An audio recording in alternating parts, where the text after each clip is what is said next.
नमस्कार।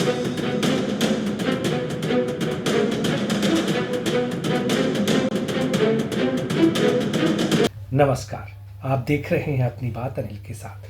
तेजस्वी के साथ गठबंधन करने के बाद बिहार में कांग्रेस की जो फजीहत हुई है उसके लिए एक आत्ममंथन करना जरूरी था और जिसके लिए CWC की बैठक बुलाई गई और इस बैठक में बहुत कुछ कहा गया, सुना गया, लेकिन वहाँ से दिग्विजय सिंह के हाथ मायूसी लगी।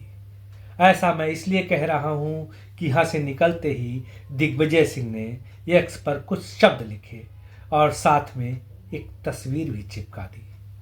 आप देख रहे हैं कि उन्होंने लिखा, कोरा साइट पर मुझे यह चित्र मिला, यह बहुत ही प्रभावशाली है।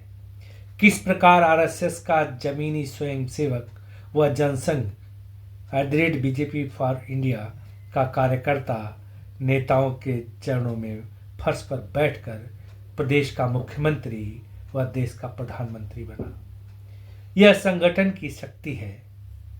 जय सिया राम। इस पोस्ट के शब्दों पर भी आऊंगा, लेकिन उससे पहले देख लेते हैं कि यह पोस्ट टैग किसको किसको की गई थी। यह पोस्ट कांग्रेस पार्टी को, मध्य प्रदेश कांग्रेस को, खड़गे जी को, राहुल गांधी जी को और प्रियंका गांधी और जय राम रमेश को टैग की गई थी। लेकिन ये सभी कांग्रेस पार्टी के हैं, टैग किया गया था और उनका नाम था प्रधानमंत्री नरेंद्र मोदी। इस टैग से कुछ अर्थ लगाए जा रहे हैं कि बाकी सब लोग कांग्रेस के हैं, मोदी की तस्वीर थी। बताऊंगा कि मोदी को टैग क्यों किया होगा, लेकिन एक आदमी को टैग नहीं किया था, वो थे KC वेणुगोपाल, जो संगठन के इंचार्ज है। सारी उंगलियां इन्होंने संगठन पर उठाई हैं, लेकिन संगठन के इंचार्ज को टैग नहीं किया। इससे साफ जाहिर होता है कि ये कहना चाहते हैं कि जो संगठन चला रहा है उसी को हटा दो, संगठन वही बिगाड़ रहा है। लेकिन साथ ही हमें यह भी समझना चाहिए कि जो संगठन का इंचार्ज है वो अपने आप वहां बैठ तो नहीं गया।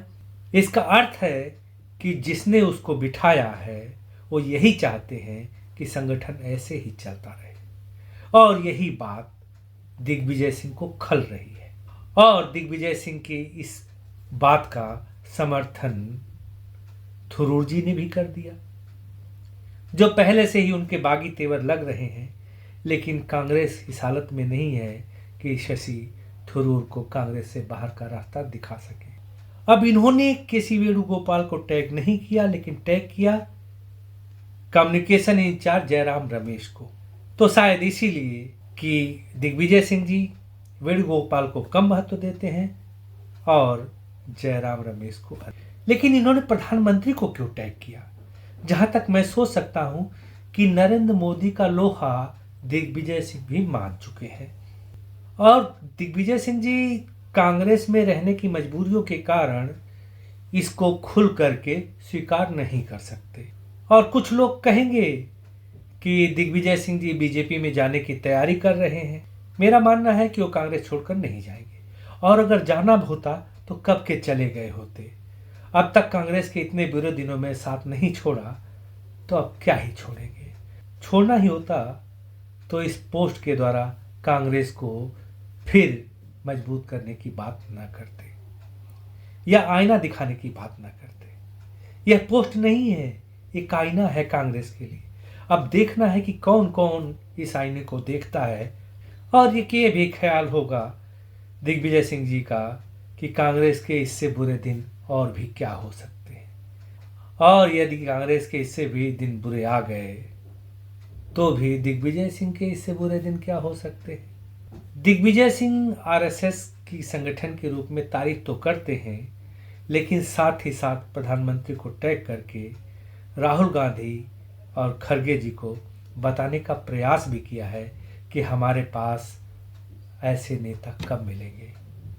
दिग्विजय जी, आप विश्वास कीजिए कि ऐसा निकट भविष्य में नहीं होने जा रहा। आज उन्होंने बड़ी पीड़ा के साथ यह पोस्ट किया है, लेकिन क्या राहुल गांधी इस पोस्ट को समझ पाएंगे, जो कि खुद प्रधानमंत्री न बनने की पीड़ा से ग्रसित है? मेरा मानना है कि कतई नहीं समझेंगे। अब बीजेपी ने दिग्विजय सिंह जी की इस पोस्ट को उछाल दिया है। सच ये है कि दिग्विजय सिंह जी उनके संगठन की प्रशंसा कर रहे थे। यदि ऐसा नहीं होता तो अब तक उस पोस्ट को डिलीट कर चुके होते। उनकी इस पोस्ट को, अब जैसा विपक्षी दल होते हैं तो उनकी इस पोस्ट को बीजेपी ने लपक लिया। जैसा मैंने कहा कि उन्होंने उछाल दिया। अब उनकी इस पोस्ट को जब बीजेपी ने लपक लिया और इसी लपकने की परंपरा से राजनीति में अच्छे संकेत नहीं आए। राजनीति में कोई भी इसी कारण विपक्षी की प्रशंसा नहीं करना चाहता। कारण है कि उससे अच्छे कामों को खुलेआम प्रशंसा करना गुनाह हो जाता है और फिर ट्रोल होता है, क्योंकि विरोधी उसकी तारीफ करने की बजाय उसका फायदा उठाने की कोशिश करते हैं। और यही राजनीति का दुर्भाग्य है। यह काम केवल बीजेपी ही नहीं, देश की सभी पार्टियां करती हैं। देश में यदि लोकतंत्र को स्वस्थ रखना है तो हमें नैतिक परंपराओं को भी स्वस्थ रखना होगा। और ऐसे में आवश्यकता है कि विपक्ष मजबूत हो, लेकिन नैतिकता के आधार पर। जितना ही नैतिक अवमूल्यन होगा विपक्ष का, उतना ही हमारा लोकतंत्र कमजोर होगा। दिग्विजय सिंह जी की मुहिम कांग्रेस को आगे बढ़ाएगी या कांग्रेस उन्हें आगे बढ़ा देगी, आचार्य प्रमोद कृष्णन की तरह? यदि ऐसा नहीं है तो इतना अवश्य है कि दिग्विजय सिंह को 2014 से पहले वाला हिंदू बनकर जीना पड़ेगा। अब इसे भी खुलकर बताना पड़ेगा क्या कि 2014 के पहले हिंदू कैसा जीता था।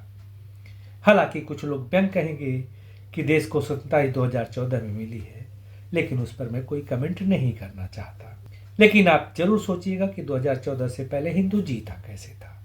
और मैं चलता हूं सोचने के लिए कि आगे कैसे जिए।